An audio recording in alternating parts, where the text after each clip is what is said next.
ভাইয়া এই নেন আপনাদের ভাত। আর যদি কিছু লাগে আমাকে বলেন, আমি সাইডে আছি। আচ্ছা ভাই, ঠিক আছে, কোনো কিছু লাগলে আপনাকে ডাক দিব নে। ভাইয়া, তুমি না আমাকে বলছিলে মুরগির মাংস দিয়ে ভাত খাওয়াইবা? তুমি মুরগির মাংস দিয়ে ভাত অর্ডার না করে কেন ভাজি দিয়ে অর্ডার করছো? বোন, আজকে না রিক্সা চালাইয়া তেমন টাকা পয়সা ইনকাম করতে পারি নাই, তাই আজকে বাজি দিয়ে ভাত অর্ডার করছি। ভাইয়া, তুমি তো আমাকে বাসায় ভাজি দিয়ে ভাত খাইতে পারতা। আর এমনি তো বাসায় প্রত্যেকদিন ভাজি দিয়ে ভাত খাই। আরে মেয়েটা না কত আশা নিয়ে আসছিল তার ভাইকে নিয়ে হোটেলে মুরগির মাংস দিয়ে ভাত খাবে বলে। তোরে কেন হোটেলে নিয়েছি তাহলে শোন বোন, তোরে আমি 1 সপ্তাহ আগে কথা দিয়ে রাখছিলাম তোকে হোটেলে নিয়ে এসে মুরগির মাংস দিয়ে ভাত খাওয়ামু। হ্যাঁ ভাইয়া, বলছিলা, কিন্তু তুমি তো তোমার কথা রাখতে পারলা না। বোন রে, কই রাখতে পারি নাই, তোরে তো বলছিলাম আমি হোটেলে নিয়ে মুরগির মাংস দিয়ে ভাত খাওয়ামু। মুরগি না নিতে পারছি তো কি হয়েছে, সবজি তো নিছি। হইছে ভাইয়া, থাক। তোমাকে আর আমাকে মিথ্যে সান্ত্বনা দেওয়ার দরকার নেই। যে বোন, তোকে আমি হোটেলে নিয়ে গিয়ে মুরগির মাংস দিয়ে ভাত খাওয়াবো। লক্ষ্মী বোন না আমার, তুই রাগ করিস না। দেখিস একদিন তোরা আমি হোটেলে আইনে আর টিকি মুরগির মাংস দিয়ে ভাত খাওয়ামু। থাক ভাইয়া, এভাবে মিথ্যে আশ্বাস দিয়ে আর লক্ষ্মী বোন ডাকতে হবে না। তুমি আমাকে মুরগির মাংস দিয়ে ভাত খাওয়াইলেও লক্ষ্মী বোন, আর শুধু ভাজি দিয়ে খাওয়াইলেও আমি তোমারই লক্ষ্মী বোন। মাশাআল্লাহ, আমার বোনটা দেখি অনেক বড় হয়ে গেছে, ভাইয়ের কষ্টটা এখন বুঝতে পারে। ভাইয়া, এসব কথা এখন বাদ দিয়ে চলো আমরা এখন খাবারটা খেয়ে নিই। একটা কাজ করি, এখান থেকে 2 প্লেট মুরগির মাংস নেই, নিয়ে গিয়ে ওই দুজনকে দিয়ে দেই। আর তাছাড়া মেয়েটারও অনেক আশা মুরগির মাংস দিয়ে ভাত খাবে। ওদেরকে মুরগির মাংস দিয়ে ভাত খাওয়ালে আমার হয়তো একটু লস হবে, সমস্যা নেই। মেয়েটা মুরগির মাংস দিয়ে ভাত খেতে পারলে খুশি হবে। এই যে ছোট বোন, তোমার জন্য মুরগির তরকারি। মুরগির মাংস? ভাই, আমি তো মুরগির মাংস অর্ডার দিই নাই। জি ভাইয়া, আমি জানি তুমি শুধু ক্যাশে ভাজি দিয়ে অর্ডার দিয়েছিলা। আর এই মুরগির মাংসটা আমার তরফ থেকে আমি তোমাদেরকে দিলাম। আর ছোট বোন হয়তো বা তোমার কাছ থেকে অনেকদিন ধরে মুরগির মাংস দিয়ে ভাত খেতে চাইতেছে, কিন্তু তুমি মনে হয় খাওয়াইতে পারতেছো না। তাই এই মুরগির তরকারিটা আমি আমার তরফ থেকে তোমাদেরকে দিলাম। তোমরা এখন এই মুরগির তরকারি দিয়ে ভাত খাও। ভাই, বুঝলাম আপনার তরফ থেকে খাওয়াইতেছেন, কিন্তু এটা যদি আপনার মহাজনে জানে তাহলে তো আপনাকে অনেক বকা দিবে। হ্যাঁ, আমার ভাইয়া ঠিকই বলেছে। আপনার মহাজন জানতে পারলে আপনাকে খুব বকা দিবে। কি বললা ছোট বোন?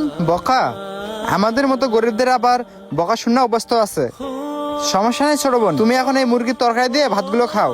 ভাই, তোমাকে একটা কথা বলি, কিছু মনে করো না।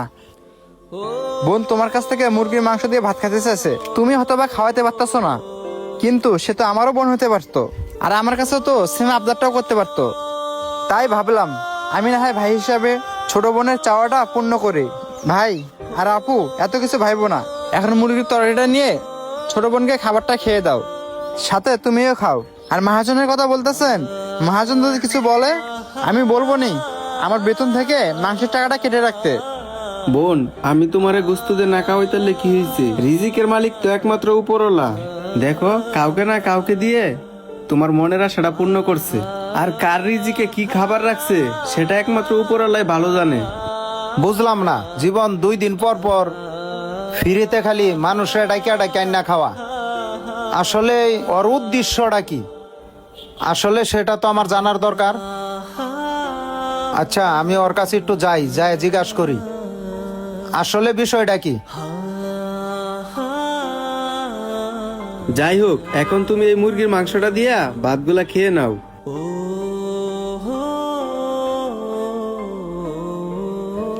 আজকে এই ভাইয়াটার জন্যই মুরগির মাংস দিয়ে ভাত খাইতে পারতাছি। আমিও তাহলে মুরগির মাংসটা নিয়ে ভাতগুলা খেয়ে নিই। জীবন। জি মহাজন সাহেব। আল্লাহ, মহাজন তো চলে এসে, ভাইয়াটাকে এখন বকা দিবে না তো? আচ্ছা জীবন, তুমি একটা কথা বলো তো, 2 দিন পর পর তুমি রাস্তা থেকে লোক ধরে এনে তুমি এখানে খাওয়াও, আবার দেখি এখানে বসায় বসায় অনেক লোকেরা খাওয়াও, আসলে তোমার উদ্দেশ্যটা কি বলো তো?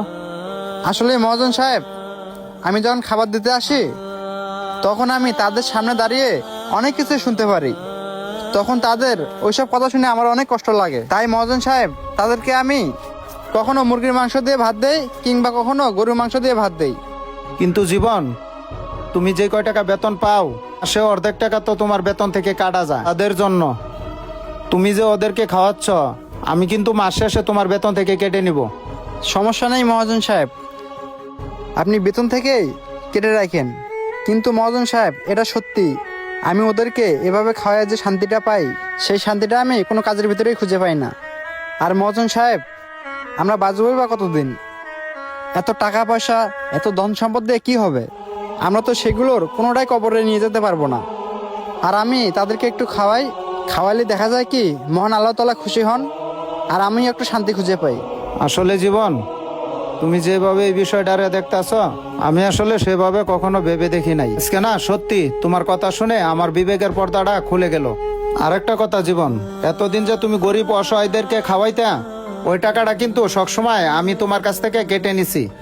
কিন্তু আজকের পর থেকে আমি কখনোই তোমার টাকাটা কেটে নিব না। আরেকটা কথা জীবন, আজকের পর থেকে যে গরিব অসহায়দেরকে খাওয়াইবা, সেটা আমার তরফ থেকেই খাওয়াইবা।